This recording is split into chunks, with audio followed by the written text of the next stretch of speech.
Have you ever stared at the ceiling in the dead of night, wondering why your body just refuses to rest? I have. And that night, everything changed. It was 2:37 a.m. I remember it so vividly because I was watching the red glow of the alarm clock, minute by minute, my heart pounding louder than it should have been. I wasn't stressed. I wasn't even in pain. But I couldn't sleep. That wasn't the first time, but it was the first night I felt fear. Real fear. The kind that whispers, "What if I never sleep deeply again?" It had been weeks, maybe even months, since I last had a full night's rest. Not the kind where you drift in and out, or where your eyes close but your mind runs laps. I mean deep, soul-refreshing sleep, the kind that heals your muscles, clears your thoughts, and calms your nerves. I thought I was just aging. It's normal, people said.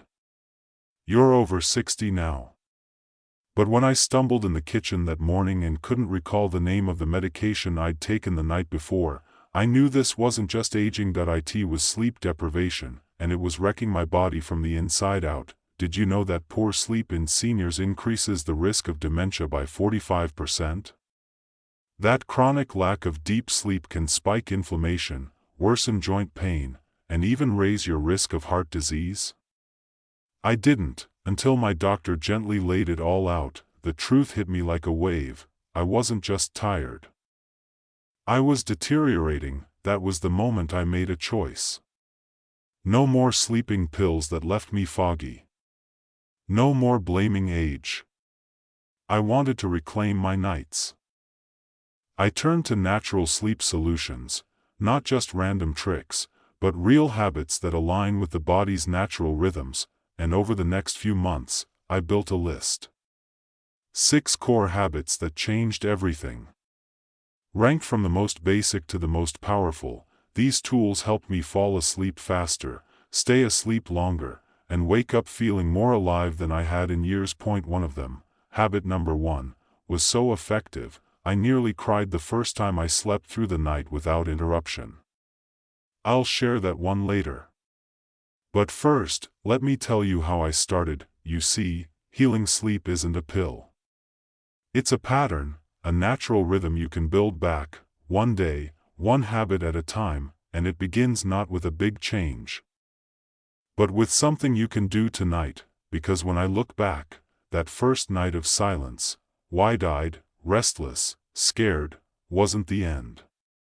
It was my wake-up call. I want to walk you through exactly how I turned it around, so you can too.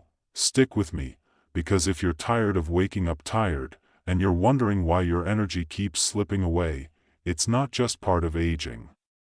It's your body asking for help. Let me show you how I gave it what it needed, starting with the most overlooked secret of all. I didn't jump into all 6 habits at once. I started small, because honestly, I was exhausted. I didn't have the energy for a lifestyle overhaul. So I focused on what felt doable. 3 small adjustments. Just 3. And they became my first real steps toward peace. Habit number 6, let there be less light. It sounds almost too simple, right? But the moment I stopped bathing my bedroom in light, from the TV, hallway lamp, even that glowing phone screen, I felt the shift. I had no idea that light suppresses melatonin, the sleep hormone. One study I read said exposure to even 10 lux, about the brightness of a candle, can delay melatonin production by 90 minutes. And I was going to bed with my iPad 2 inches from my face. Habit number 5, the 90-minute wind down. For years, my nights looked like this: brush teeth, scroll news, check weather, toss and turn. I thought winding down just meant lying in bed. But I learned that your body needs a transition, just like a plane needs a runway. So I created one. I picked a 90-minute window before bed and treated it like sacred time. No caffeine. No heavy food. No screen time. Just a routine, warm shower, a book, not a thriller, peppermint tea, some gentle stretching, and slow breathing. At first, it felt forced. But after a week, I noticed I didn't dread bedtime anymore.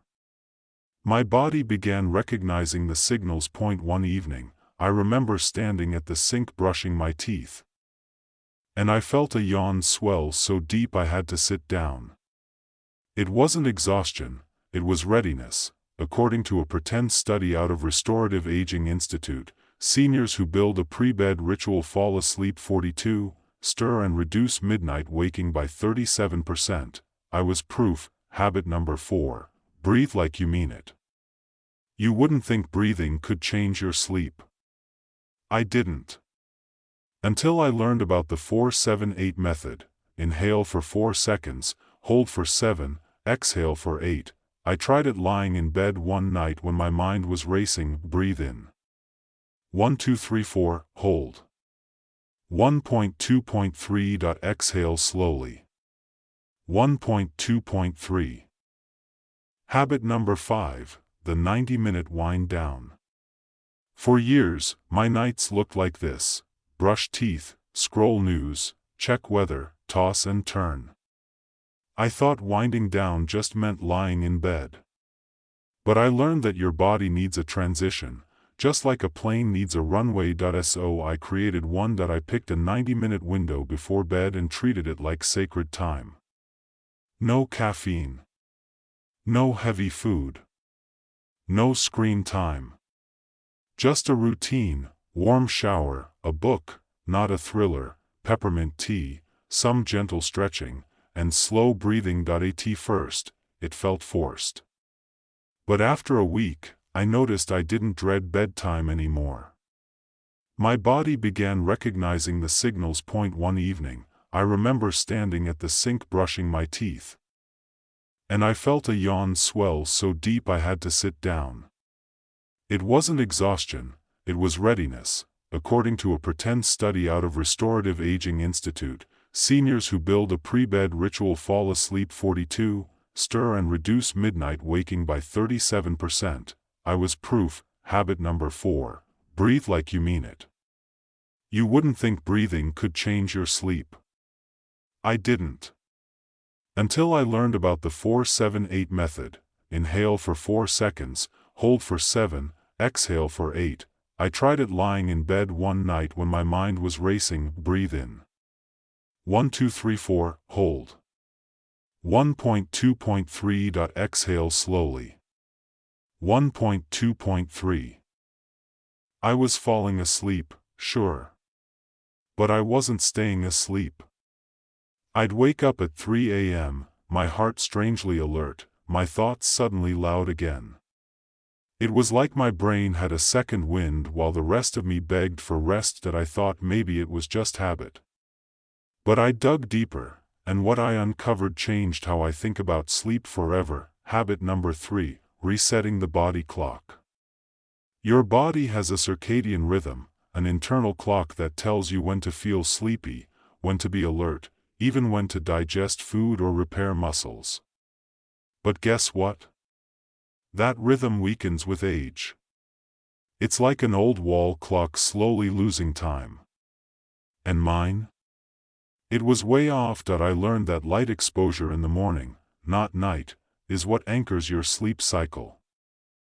So I made a bold choice. I started walking outside every morning within 30 minutes of waking up.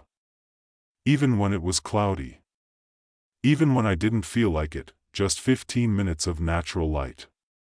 No sunglasses. The first week, I didn't notice much. But then something incredible happened. I started feeling sleepy earlier. Naturally, and by the second week, I was falling asleep by 9:30 without effort. My 3 a.m. wake-ups? Gone. Science backs it. Seniors who get early daylight exposure improve sleep efficiency by 35%, according to a study from the fictional Healthy Aging Sleep Lab. It was like my body had been waiting for the signal all along. Now every morning, I feel like I'm winding the clock of my body, reminding it what time it is, gently bringing it back into rhythm. Habit number 2, feeding the sleep cycle from the inside. This one surprised me the most: gut health. I used to think digestion and sleep were separate. But it turns out, over 90% of your body's serotonin, the precursor to melatonin, is produced in the gut. And my gut? Let's just say years of antacids, fried food, and stress had turned it into a battlefield. So I began nourishing it. I added fermented foods like kefir and sauerkraut to my lunches. I swapped white bread for high-fiber grains. I took a gentle probiotic recommended by my nutritionist. The result? Fewer nighttime bathroom trips. Less bloating. And a quiet calm in my stomach that I hadn't felt in decades. More importantly, I stayed asleep. One night, I woke up to a loud thunderclap. The storm shook the windows, but I turned over and drifted back to sleep like a child. That would have been impossible a month earlier. What I'd done, without realizing it, was remove a hidden barrier. When your gut is inflamed or overworked, it sends stress signals. And your brain? It listens, but when your digestion is calm, your mind can be too. It's like tuning an orchestra. If one instrument is screeching, the whole symphony suffers. But when everything is in harmony, your body plays the song of sleep. Looking back, these two habits were less about what I did, and more about what I restored: my rhythm, my gut. My connection to daylight. It wasn't quick, and it wasn't flashy. But it was real. And here's the thing: I hadn't even gotten to the most powerful habit yet, because while everything I'd done so far prepared the stage, it was one final discovery that brought the curtain down. A hormone I'd ignored. A food I'd dismissed. A secret I'm still amazed more people don't know. That's what I'll share next. I thought I'd made it. After all, my sleep was better, deeper, calmer, more consistent. But it still wasn't complete. Some mornings, I'd wake up and feel like I'd only dipped my toes into rest, not fully bathed in it. I didn't feel restored. My joints still ached. My brain felt foggy by noon. So I went back to my notes, to the books I'd bookmarked, the advice scribbled on yellow notepads from doctors and friends, and there it was, the word melatonin, again and again. Not the supplement, but the natural production of it. I realized I'd been fixing the outside, light, timing, gut. But I hadn't yet fed the inside with what it needed to make sleep happen. Habit number 1, the hidden hormone hero. I remember the day clearly. I was reading an article, something about hormonal drift in aging. It mentioned that after 60, the body's melatonin production can drop by 70%. That hit me hard. Because melatonin isn't just a sleep signal. It's the body's way of saying, it's safe now. You can let go. And without enough of it, your brain stays on guard, like a dog barking at the moon all night. So how do you increase it naturally? I found the answer in a small, wrinkled fruit I'd ignored for years: tart cherries, Montmorency tart cherries, to be exact. They're one of the richest natural sources of melatonin, and not just that. They're packed with antioxidants that reduce inflammation, and anthocyanins that calm oxidative stress. In one pretend study from the Senior Sleep Foundation, adults over 60 who drank tart cherry juice daily for 2 weeks fell asleep 22, and stayed asleep 90 minutes longer per night. I was intrigued, but skeptical. Still, I bought a bottle. Unsweetened, organic, deep red. I drank a small glass, about 240 milliliters, 1 hour before bed. The first night? Not much. The second night? I woke up once, but drifted back easily. The third night? I slept from 9:45 p.m. to 5:58 a.m., without waking. I sat on the edge of my bed in disbelief. My joints didn't ache. My mind felt clear. I walked to the kitchen, made tea, and realized I'd slept, and I kept going. Not every night was perfect, But I noticed something else, too. My mood improved. I stopped snapping at small things. My digestion eased. Even my blood pressure dropped slightly. Tart cherries became part of my life. Sometimes juice, sometimes dried, occasionally frozen in a smoothie, but I always made sure they were there, my nightly signal to my brain that bedtime was sacred again. How to use it: drink 1 small glass, 200 to 240 milliliters, of tart cherry juice an hour before bed. Choose unsweetened, organic if possible. Avoid mixing with heavy meals or caffeine. For variety, try a handful of dried tart cherries, about 40 gram, or add frozen ones to a light evening smoothie. Caution: if you're on blood thinners or have diabetes, consult your doctor first. Tart cherries can interact with meds or raise blood sugar slightly, but for me, it was the game changer. This habit didn't just help me sleep, it made me feel like myself again. That I used to think deep sleep was a luxury. Now I see it's a necessity, especially as we age, because your body doesn't stop needing rest just because you're 60 or 70. In fact, it needs it more, and when you finally give it what it's been missing, when you rebuild the chemistry inside, it responds with gratitude. You don't just fall asleep. You heal. That night, as I drifted into real, nourishing sleep, I felt something I hadn't felt in years: wholeness. And that's why I call tart cherries my hidden hero. But the real story? It's not just about cherries, or breathing, or light. That it's about taking back control. And that's what I'll show you in this final part. That it's strange to look back and realize how long I lived in a state of silent exhaustion. I blamed age. I blamed stress. I even blamed the mattress. But deep down, I knew something wasn't right, and if I could go back 10, 15 years, I'd whisper this truth into my younger self's ear: your body is trying to tell you something. Listen. The truth is, I didn't just find 6 habits. I found 6 lifelines. Let me walk you through them once more, because they weren't just steps. They were small acts of reclaiming my life. I started by reducing artificial light, shutting off screens, blocking hallway lamps, letting my brain recognize the dark again. That tiny shift gave me back my first full 5-hour stretch of sleep in months. Then came the wind-down routine, a sacred 90-minute buffer. Breathing, stretching, tea, and slowness. My nervous system began to understand. It's okay to relax now. Breathwork taught me how to anchor my mind to my body.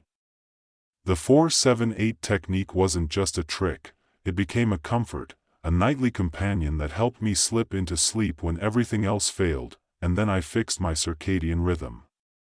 Every morning, I stepped into the light. I gave my body what it had been craving: clarity, rhythm, time.